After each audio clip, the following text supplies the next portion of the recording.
From the BBC World Service, in association with ABC and All India Radio, this is Stumped. Hello and welcome to Stumped, your intercontinental hit of news, features and debate from the quirky world of cricket. I'm Alison Mitchell and I am in the ABC commentary box at Perth Stadium on the edge of the Swan River. We've witnessed the opening days of the Test series between Australia's men and West Indies here in Western Australia, and it's an absolute delight to actually be in the same room as my co-presenter Jim Maxwell for once. Yes, Ali, we're the pigeon pair. Although you might think we're in different places, we are sitting next to each other in this wonderful stadium. It seats about 60,000, but we got 10 and then 7 on the second day, so that's 1,000. The atmosphere's been good, so's the game so far, but everyone said it was going to be a lively pitch for the bowlers. But as you'll hear, it's been anything but. And I'm Sunil Gupta, but I'm not in Perth. I'm in New Delhi, where winter is slowly setting in, lovely winter afternoons, and they warm us into the evenings. But actually here we're spoiled for choice because there's so much cricket going on. You really don't know what's going to happen morning, evening, afternoon. And of course, the soccer or the football World Cup, which is going just about 2 hours away from us in Qatar. And congratulations to the Socceroos. Yes, Jim, yes, I can't believe Jim didn't mention it in his opening. Yes. Well, thank you, Jim, for leaving it for me. And, of course, for England. You never know. This time the cup might actually be coming home.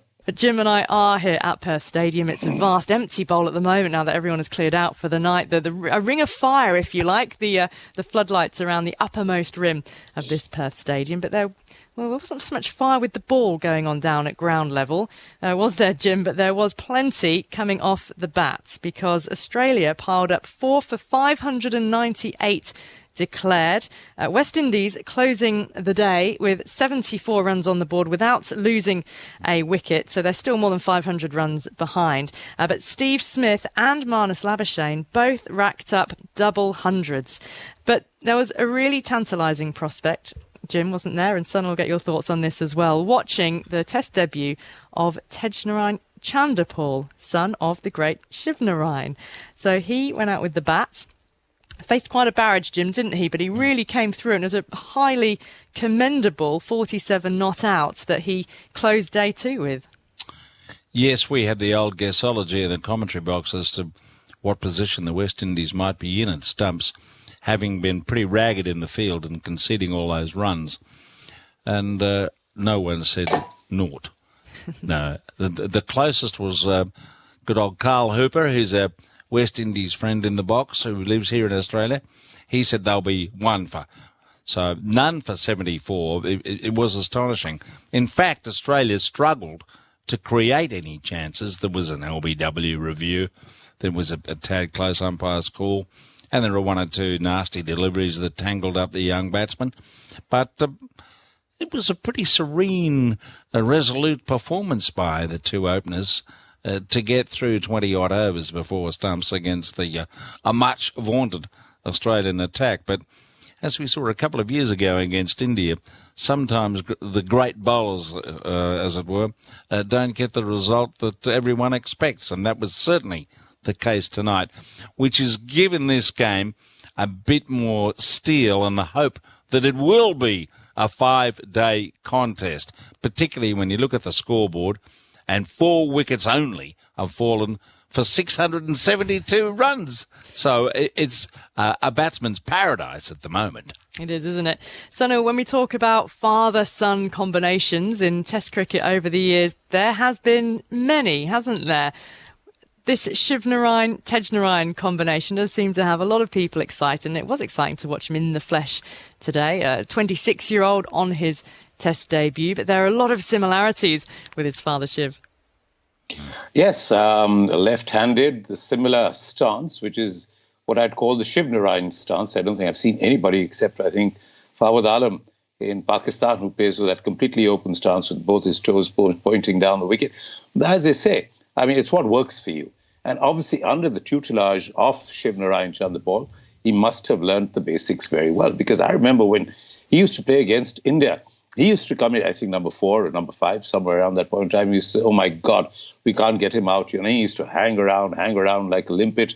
And I think, opening, I don't think Shivnarine ever opened in the test matches, but Tagenarine opening at Perth against an Australian attack, as you said, the vaunted Australian attack, I think this will do him a world of good. Will do West Indies cricket a world of good. Yeah, well, the signs for some batting resolve are good in their fledgling states as they are. And interestingly, Shivnarine Chanderpaul was taught a lot of his cricket by his father. So that is the grandfather of Tagenarine. I understand the grandfather did a lot of the teaching and the coaching of young Tej, because Shivnarine moved to Florida so many years ago, and Tej stayed back with his mother and grandfather in Guyana, and therefore he spent a lot of time with his grandfather, who did a lot of the coaching, so almost sort of learning from the same tutor mentor that Shivnarine learnt from as well. Jim, got to touch on the crowd numbers in Perth, because this first test match has started on a Wednesday. You mentioned the numbers, which were low, 10,000 odd on the first day and a little over 8,500 on the second day. How worried are you about such a low attendance for an opening test match of the Australian summer? Because, I've just spent a week in Perth in the build-up here, and, everyone's sort of saying, the summer starts with the start of the test series in Australia. That's the significant moment for the start of Australia's, men's cricketing summer. But where are the people? Yes, timing's a bit to do with that, and the fact that it's perceived as an underwhelming contest. And maybe that won't be the case. We could be here for 5 days. Won't that be something? And end up with a high-scoring draw. I'm going a bit early on that. But, in fact, 10,000 for the first day of a test in Australia is not far off the mark for a non-India Ashes matches. You don't get big crowds wherever you start beyond Sydney and Melbourne. So it's not that much of a surprise, to be honest. And given, as you say, it was a Wednesday, the schedule's dictated that they've got to start Wednesday here, Thursday next test, and then Friday in Brisbane to give them rest days and so on. So that's a problem. And if we'd had 10,000 at the Wacker, you would have thought the ground's full. So this is a 60,000 capacity stadium after all. So 10,000 tends to get lost in the place. But the important thing about what we're seeing so far is that Test cricket can be sustained as a worthwhile game, because we're overrun with all this white ball cricket, and the last thing this summer needs is to have a very one-sided series against the West Indies and then South Africa. So it's good news for Test cricket, and hopefully for the fans who'll start to think, oh, these blokes can play a bit, I might go and watch. And we could be here on Saturday and see a decent crowd. But I'm not surprised with the crowds, given all the things that have been happening. What surprised me really is that the West Indies have shown a lot more fight so far to give us hope that it will be a contest. I do want to talk about the England-Pakistan Test series, which has got underway, because England's men are in Pakistan for the first Test series in 17 years. I was on the tour in 2005 that England's men last went on. This is a highly significant tour. But there were talks that this match would actually be postponed by a day after waiting that long for it, because 14 members of the England squad picked up a virus, and just the day before the match were being advised to rest rather than train in Rawalpindi. But they did get underway finally. And Jim, how good is it to see these two sides playing? They've got a 3-match test series in Pakistan finally. It's fantastic, just like Australia playing earlier in the year against Pakistan.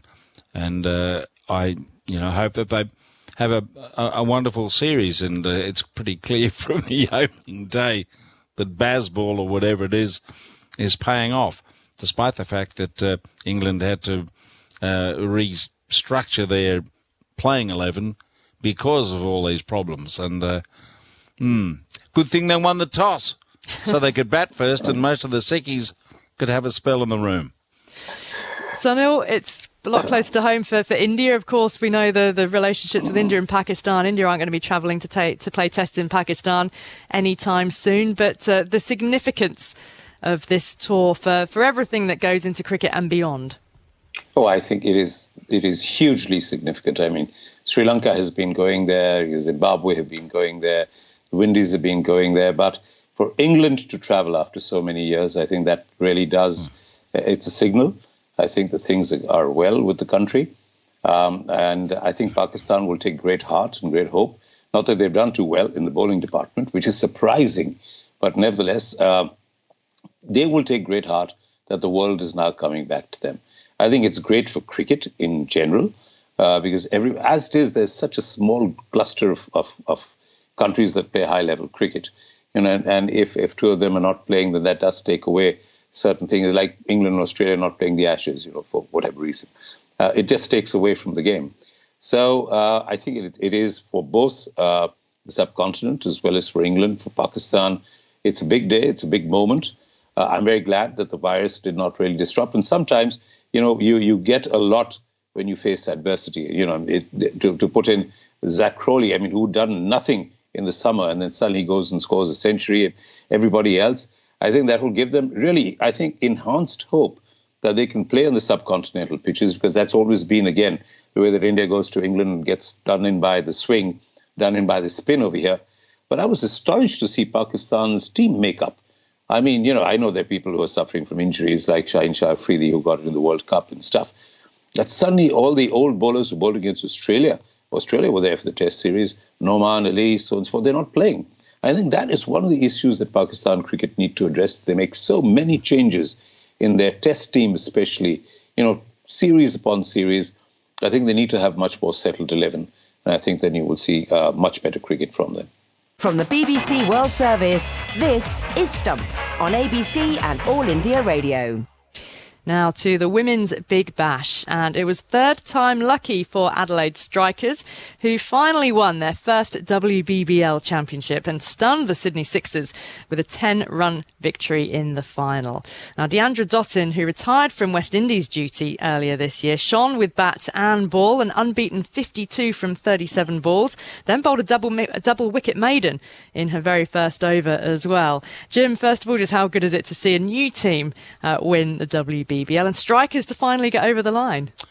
It was fantastic, and it was a very good game. I watched, I listened. They played at that little ground at North Sydney, which has the intimate atmosphere with a crowd of 4,000 or 5,000 hugging the boundary line. Nice small ground too, which also helps the scoring. But the Sixers came badly unstuck against the Strikers, made a few mistakes in the field, got off to a bad start in the run chase, and I think the Strikers, with Dottin performing so strongly, thoroughly deserved their win. But it was a wonderful end to what has been an excellent competition. It is without doubt the premier women's competition, WBBL, and hopefully it can keep up its profile, because I think it's doing a lot to attract people to play, and it's certainly attracting spectators and an audience on radio and television that's putting the women's game in the spotlight. Well, I think it's going to face some competition from the Women's Indian Premier League when that launches, particularly if whispers of what I was hearing today of how much money could be on offer for the players comes to fruition. But at the moment, you're absolutely right. The WBBL has been the leading tournament. And Sunil, you've been speaking to Strikers victorious Katie Mack. Yes, indeed, I did. And I started by asking her how it feels for her to say that she's finally a WBBL winner. Yeah, it feels pretty good. I've been at the Strikers for 4 years. That would have been our third final. So I think come second again would have been pretty devastating. But as well, I haven't won Big Bash at all, and the Strikers haven't won in 8 years. So I don't reckon there'd be a bunch of girls more relieved, happy, excited than that group of girls were on Saturday. And so how did you celebrate this maiden victory in the WBBL? We rehydrated well. I think the best part of most celebrations with sport is getting down into the change rooms, singing that team song, and I was lucky enough that my parents were there and a few other, family and friends were there. So being able to get everyone in the change room, singing the song, the coach doing a bit of a chat to the team, it was just, I reckon that's the best way to celebrate. In there straight after the game, emotions are high. Tell me, Katie, when you came to this particular final, and you were in 2 consecutive finals, the last one with Perth Scorchers. And I'm just looking at the scorecards here, and they're an eerie similarity. When you lost to the Perth Scorchers, they'd scored 146. The Adelaide Strikers had put on 136. So that was just about 10 runs. And then this one against the Sydney Sixers, you put on 147 and they were 137. So 10 runs each. Isn't that eerie? I mean, what a coincidence. Yeah, I think it also sort of comes back to that theory of getting runs on the board in a final.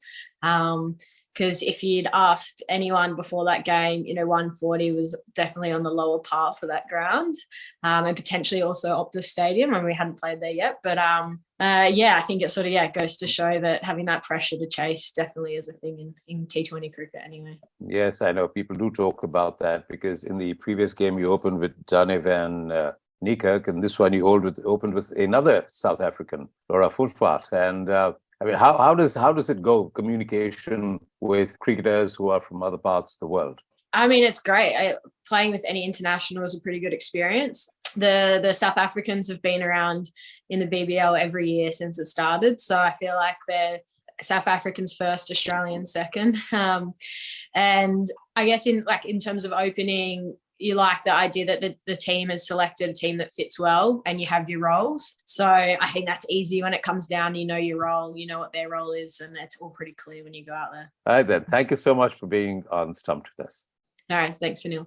Well, that's all we've got time for on this week's Stumped on All India Radio. Don't forget you can follow us on Twitter. We're at BBCWS Sport and use the hashtag BBC Stumped.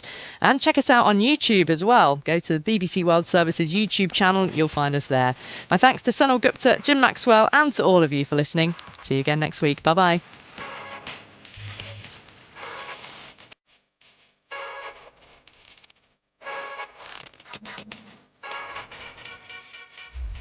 Stumped is a BBC sport production for the BBC World Service in association with the Australian Broadcasting Corporation and All India Radio.